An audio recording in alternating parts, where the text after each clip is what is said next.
Villa Muller. The architect background story. Adolf Loos. December 10, 1870 – August 23, 1933. He was born in Brunn, Czechoslovakia in 1870 and was one of the most influential European architects of the late 19th century. He is often noted for his literary discourse that foreshadowed the foundations of the entire modernist movement. As an architect, his influence is primarily limited to major works in his home country of Austria, but as a writer he had a major impact on the development of 20th-century architecture, producing a series of controversial essays that elaborated on his own architectural style by decrying ornament and a range of social ills. Loos's buildings were often simple in the exterior yet complex on the inside and were justified by their economic practicality and utilitarian qualities. For Loos, wasting material and working time for ornament is called a crime and concluded that ornamentation was a sign of degeneracy. The key concepts. One of Loos' later architectural theories was the concept of Raumplan. The composition of the inner, primarily residential spaces in the family houses of Loos is based on this entirely unique architectural thought, on the principle of the spatial structure of the plan, the so-called Raumplan. It is considered as the ordering and sizing of the interior spaces based on their specific functions, particularly their heights. Loos' buildings are composed of pure forms and focus on the composition and connection of rooms rather than ornamentation, as it is useless and indecent to him, according to his famous essay Ornament and Crime. It's also manipulation and continuity of the spaces to create an interconnected building with a free-flowing dynamic. Besides that, in the aspect of material-wise, he focuses on smooth and precious surfaces for its simplicity and plain elegance. His main design concept shows that building should be dumb outside and only reveals wealth inside, or we can name it that priority of Loos's design is that it was built for those who saw it from the outside but to those who lived within. The inspiration of Villa Muller.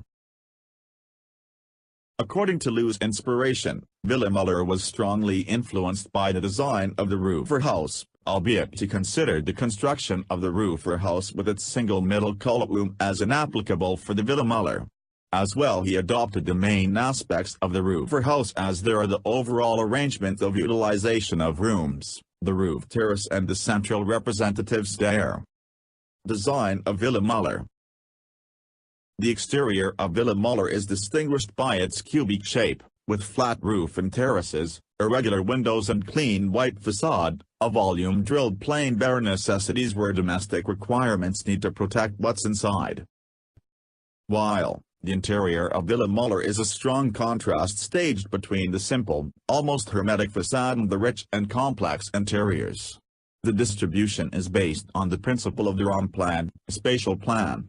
The Raumplan is a complex exercise set to avoid the organization in separated floors and structure the space in a sequence of stepped areas while differentiating the height of the ceiling in relation to different functions. Facade and elements. The golden section of a rectangle enclosing the shape of the building defines the center axis of the windows. Villa Muller facade is almost nearly square towards each other with continual spaces in between with similar spatial interaction and austerity.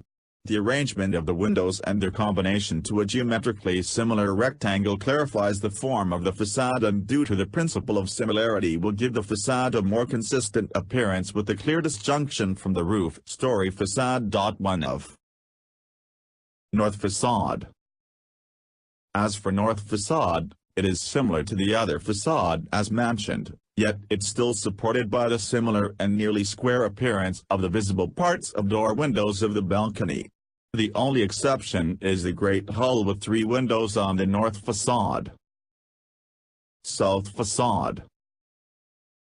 Classicistic influences on Loosian architecture could be best viewed in the southern facade of the Villa Muller. But this means not simply copying or repeating classicistic stylistic devices as symmetry or harmonic sections. They are used very deliberately to create on the one hand an obviously idealistic and classic image which on the other hand is undermined very shrewd in the same moment. Thus the absence of only one of smallest windows used in the facades decomposes the whole notably strict symmetry of the facade. The regressed left corner of the south facade is an element which undermines the symmetry in a very special way. West facade. The west facade of Villa Muller is less sophisticated and too reserved for a representative facade.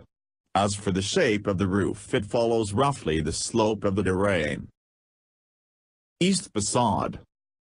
The east facade of the Villa Muller is enclosed with a rectangle on the face, which is also influencing the design element of the whole building, as this design fit better on western side of building. The more open facades on east facade are much better secured against unwelcome insights by surround trees and away from public spaces. On the unrepresentative side of the site, located representative facade. The site of Villa Muller is situated in western district of Prague, Střešovice, on the northern slope of a hill with view to the castle of Prague, the Hradčany. Only the eastern and southeastern side of the site border on sites with houses, the remaining sides are facing public space. In the southwest, a smaller road, Nadhradna Vodojban, leads to an older residential area, while in the north is a heavy-used road and at least a public thoroughfare, in the appearance of a stair built at the same time when Villa Muller was built, to limit the site. As a conclusion, many of his works, although controversial, revealed the roots of the modernist movement through their clean white walls and pure forms. Le Corbusier himself considered Lewes's Ornament and Crime as an big impact, revealing the magnitude of his impact on modernist ideology. Adolf Loos's minimalist attitudes are reflected in the works of Le Corbusier, Mies van der Rohe, and many other modernists. It led to a fundamental shift in the way architects perceived ornamentation. Thank you.